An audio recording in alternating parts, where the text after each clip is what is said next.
Slender Man's up in here chasing him.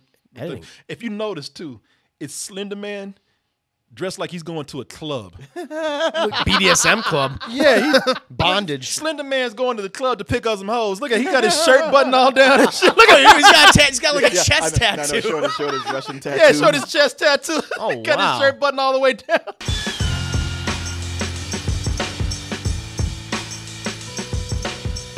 Go to the PG-13 superhero movies that we were talking about that we said, oh, yeah, those are getting a little bit, the same, formulaic. Well, you know what? That's why I was interested with what they were doing with these New Mutants right here. Something that's different because now they're taking the X-Men, but they're making it more into a horror movie this time.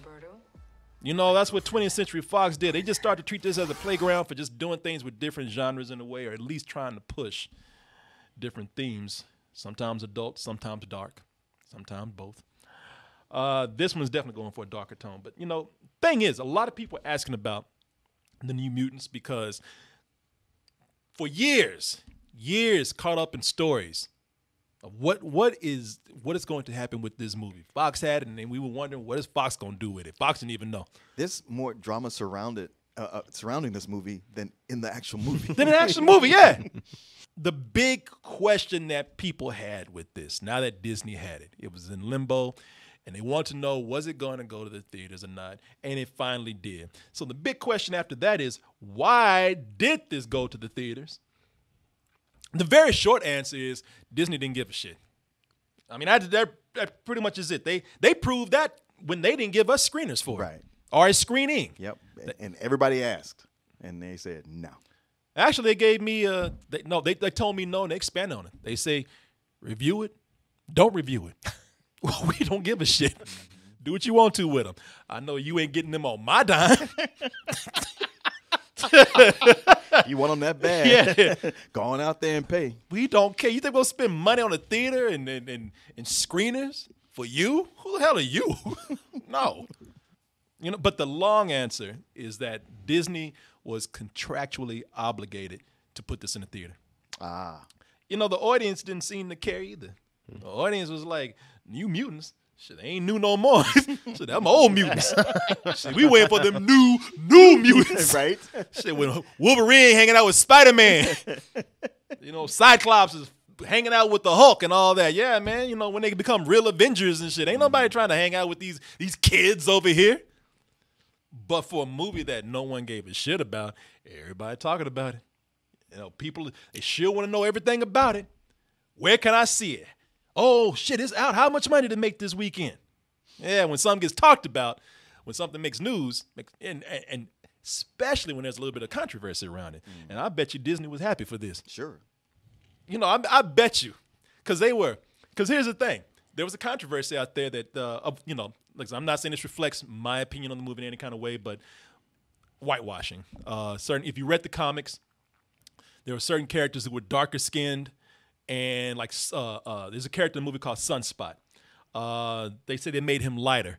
He is Brazilian, though. And some people said he's Brazilian, but his father's black. And I mean, he seemed like more like a black Brazilian, but yeah, I'm not saying it reflects. I'm just saying there's a controversy out there. Okay. And then it didn't help when he said, yeah, I don't care about racism. You know, I'll make this what I want to. You know, I want. Wait, who said it? The director or that actor? Yeah, the director. Boom. Yeah, Daniel. But yeah, he said, Boone, yeah, he actually said, like, you know, I wanted to make a guy that looked like he had a lot of money. So wait a minute. Black man can't have no money?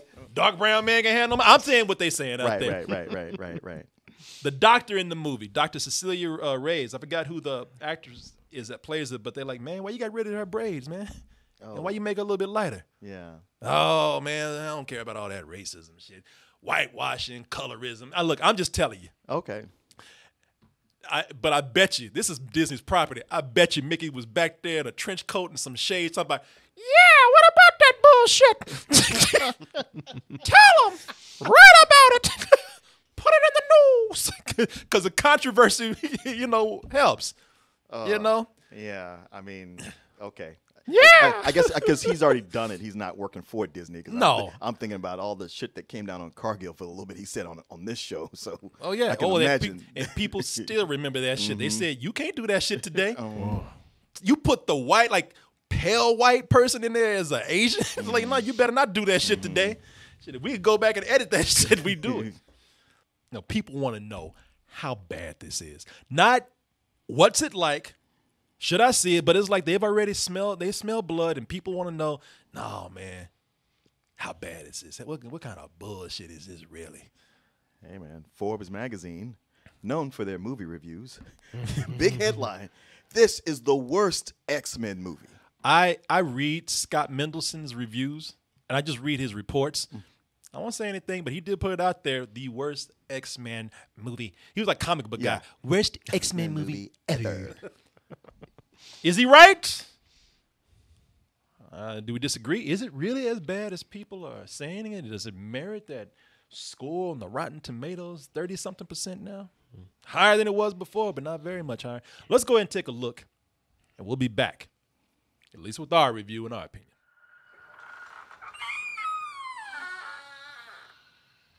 Who's there? Damn, girl, you think with them big ass eyes you'd see. Staring a hole in. You about to shoot lasers from the things over there. She's pretty. I'm just saying she got some big ass eyes right there. Some thick Groucho Marx eyebrows.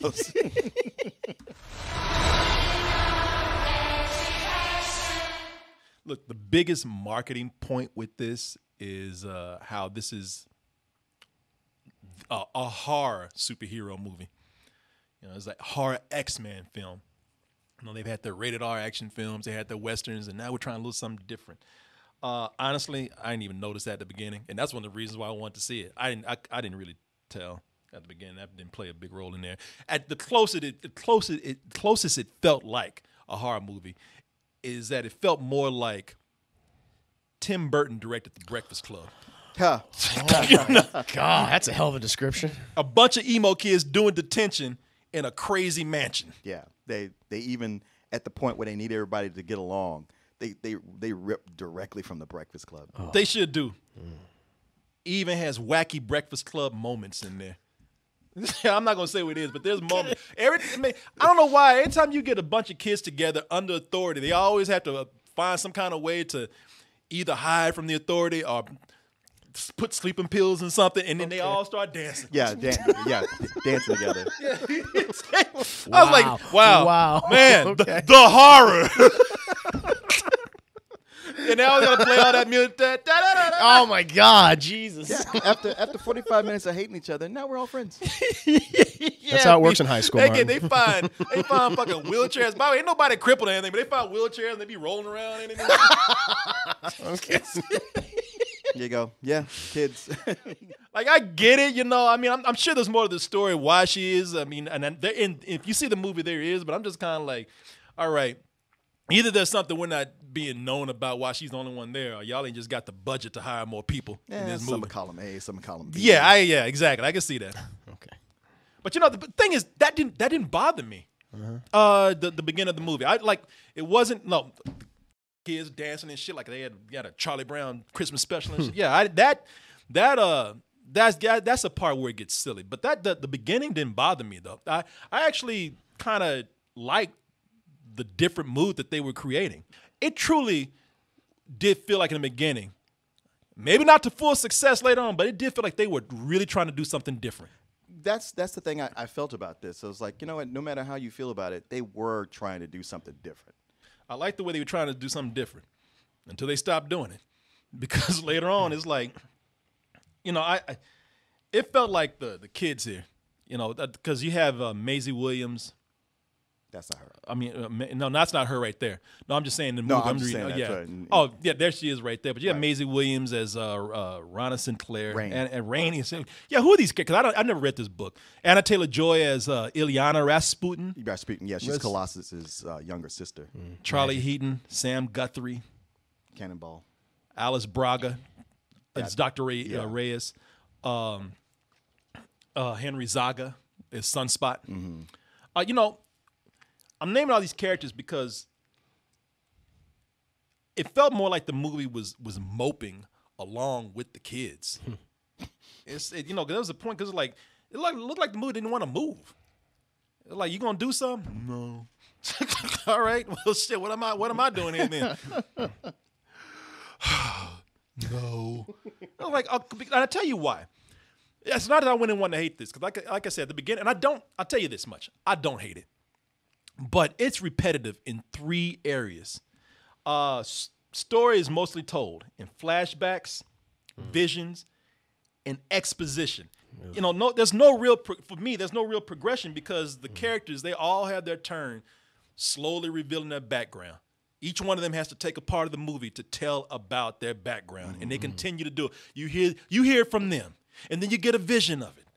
And then somebody else sees their vision. And then the doctor gives their background. And it's just like, Jesus. Okay, so is there a story in here, or am I in therapy with the rest of everybody else? Look, I'm just going to tell you this. And that's not a real spoiler, but I'm just going to say this. I don't understand if you're about to try to put somebody down like an animal, like put them to sleep.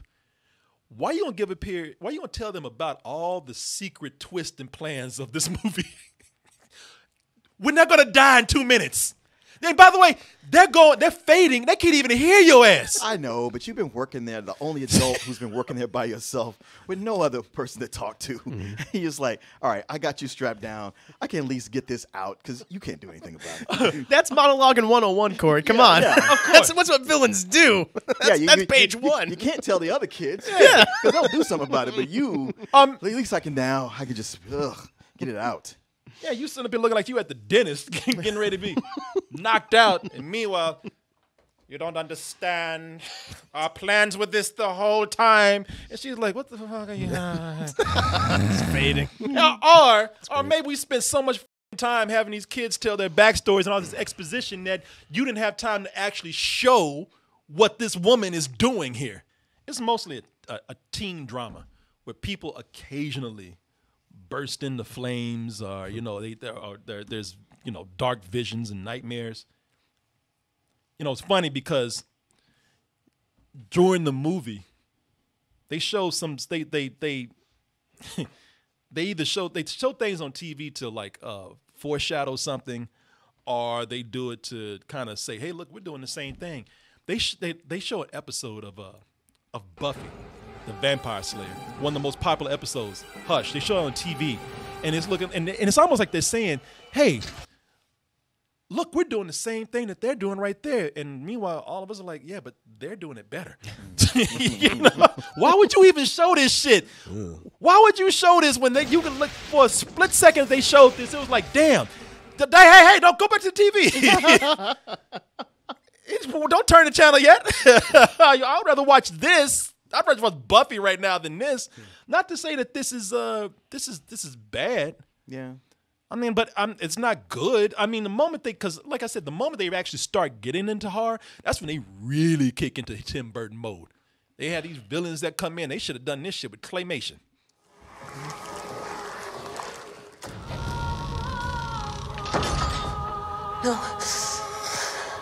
No, I buried this.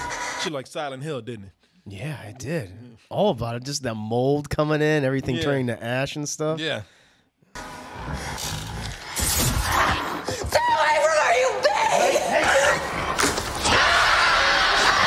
Slender Man's up in here chasing him. Hey. If you notice too, it's Slender Man dressed like he's going to a club. BDSM club. Yeah, bondage. Slender Man's going to the club to pick up some hoes. Look at he got his shirt button all down and shit. Look at him. He's got like a chest tattoo. No, short his Russian tattoo. Yeah, short his chest tattoo. Oh, got his shirt button all the way down. Man, they look so creepy in the trailer, but here.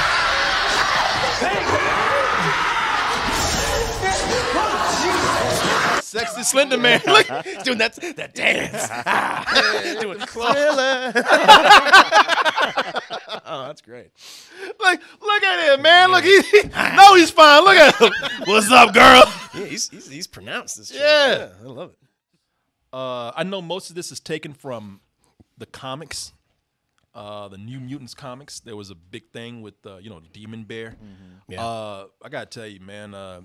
When your mutant power is like I can make a bear that if you don't read the comics or anything, it's like because I didn't read these comics, so I went in cold with this. I didn't even read a whole lot of X-Men when I was younger. But well, see that's a big flaw with the movie is that like, yeah, it's introducing the new mutants, but if you don't know them already, then they don't really explain a lot of what's happening. Thank you. So you're just kind of like, okay, I guess I got to take your word for it, because you got to, you know, like normally a mutant ability is one thing. Like, yeah, you see Sunspot who's bursting into flames, and Cannonball who can shoot off like a rocket. Yeah.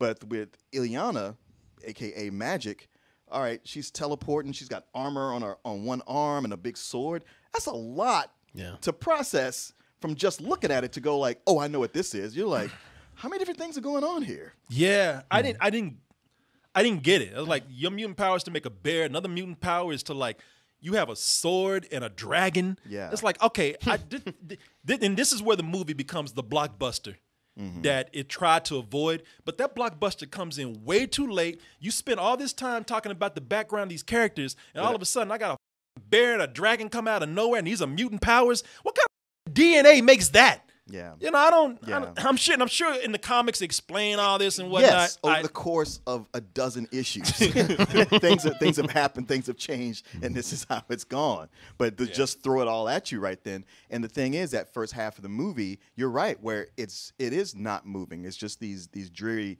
therapy sessions.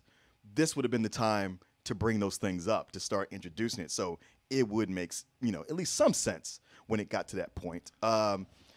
But the first half is all mood, and like you, I was like, all right, I don't like this that this isn't moving, but I do like that it is something different, and it all ends up to the big action set piece that I have mixed feelings about there.